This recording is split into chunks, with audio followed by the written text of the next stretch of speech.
Hola. No hablo mucho español, entonces vais a inglés. I'm here to talk something about the Maple Energy project. I'm an industrial design engineer, and we are approaching the development of smart grids in the city in the Netherlands through a design perspective by taking the consumer as the main point of view. First, I will talk something about my personal background, then I'll introduce the Maple Energy project, after which I will say something about how we simulated the theoretical energy savings that we realized through applying a control strategy, and I'll end with some conclusions, if the time allows me.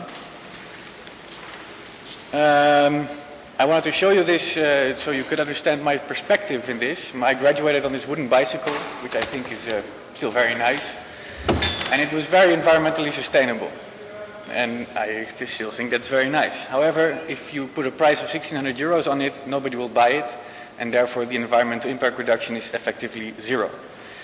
That's why I became a PhD candidate to further investigate the theory of eco-efficient value creation, so combining value for the consumer or the client and eco-efficiency or environmental impact reduction. First, I will introduce now the project. This is a to be built newly housing area in the city of Meppel, somewhere in the middle of the Netherlands. The red buildings are the first phase and the gray buildings are the second phase. The red phase is about 440 residencies or houses, but there will be eventually approximately 4,000 houses in around 2030. The idea is to use the effluents of a wastewater treatment plant to generate biogas, and with that co-generate heat and electricity, and centrally through the little yellow thingy, I'm sorry it's in Dutch, but it's the energy house, distribute this heat with the co-produced electricity to the houses. Yeah, that's it. And of course there's all these kind of nice ideas with integrating solar panels, but that's not very new. Actually, I think the smart grids application to heating is it's new, so to say. The project setup, I found this conceptual picture of it. It basically allows to store heat or cold in the aquifer underneath the land. We have a lot of those in the Netherlands. And via smart grid regulate the delivery of this heat to the houses. I'm now only talking in this presentation about the space heating necessity for these newly built houses. So why do we think it's a good thing to apply the Ecocost-Value Ratio model to this? I'll explain the model itself a little later. We think it's quite relevant because the smart grid approaches in research tend to be quite top-down. We develop something technical, and we as an industrial design engineering faculty have been employed to think of things like gaming and forced feedback to get these users or residents to save energy. So they have to put effort into it. They have to do stuff, they have to shut off their washing machine or that kind of stuff. But we think that it's not actually creating the best value for the consumer. The consumer doesn't want to be continuously occupied with saving energy. He wants the system to save the energy as much as possible. So we try to flip things around a little bit. The EVR approach tries to create competitive values for the consumer, which is in this case thermal comfort in the house. The companies involved, because they still have to make profit, and of course the environment itself. So the Ecocost-Value Ratio model, which is the subject of my PhD, basically is the fact that I showed the bike again there above. If you internalize the cost for environment into products, services, or even energy, they tend to be more costly. And for the companies to make profit, they have to increase the price that they have to ask for these services, products, or whatever. However, consumers tend to compare these offerings to other offerings in the market, and if these environmentally sustainable offerings tend to become more expensive, they tend to choose the not so sustainable ones, which is not what we want. How does the model work? It divides eco cost expressed as real euros It's quite a methodological thing to explain here, but these eco-costs are prevention-based indicators. They are not damage-based, so it's very difficult to calculate if you do something here, how much butterflies in Australia die, but it is pretty much possible to estimate the cost you have to make in order to avoid a certain emission or toxic pollution or whatever. These eco-costs are then defined by a fast-track life cycle assessment. I think life cycle assessment is pretty well known. And on the other hand, the value is defined as customer perceived value, which was thought of by Bradley Gill in around 1984, which is the relative value perceived by consumers in relation to other offerings in the market. It's mostly expressed as willingness to pay, but depending on the perspective the designer has, he can also use price if he works for a company directly, or if he works for a municipality or a government. Cost is the indicator that you want to use for that. The main goal is to lower the EVR of offerings as a whole. So if you lower the eco-cost-value ratio of an offering and people are actually buying it, then people are spending more euros on less environmental impact. And if you think of the idea that most people tend to spend in their life what they earn in their life, we have actually achieved, although incremental, environmental impact reduction, which is depicted here. This also applies to business strategies. I will not go into that because we have little time. But one example I would like to take is TEPCO. We all know the nuclear facilities in Japan, that they are being shut down and phased out. Also because they have high eco-cost, but also because they have gotten a lower value due to the disaster. People don't trust it anymore, just don't want it anymore. So the EVR model tends to explain that. How did we design the research then with an EVR approach for the Maple Energy project? We reviewed some heat load profiles, but it didn't really tell us much because it's very context dependent on which house and how it's designed. But then we designed scenarios for the space heating inside the house, simulated that in the HAM-based model, which I'll come back later. And well, for the future, we want to test these control strategies for the thermostats inside these houses by actually applying it in pilot houses which are being built right now. So here are some typical Dutch heat load profiles for buildings. You can see that there's for 5 different types of buildings, and on the right 4 different types of family compositions. But they all tend to have this sort of similar profile, which is in the morning something and in the evening something and in between a little bit. So we didn't really could conclude that much from that. But for the scenarios we designed the worst case scenario based on the research that said that 24% of Dutch households never look at or touch their thermostat, which means it has a continuous setting of 21 degrees, more or less, in the Netherlands. And that also relates to the fact that people don't receive value when they have actually, when they need to interact with the system. They don't want to do that, or at least 1/4 of people don't want to do that at all.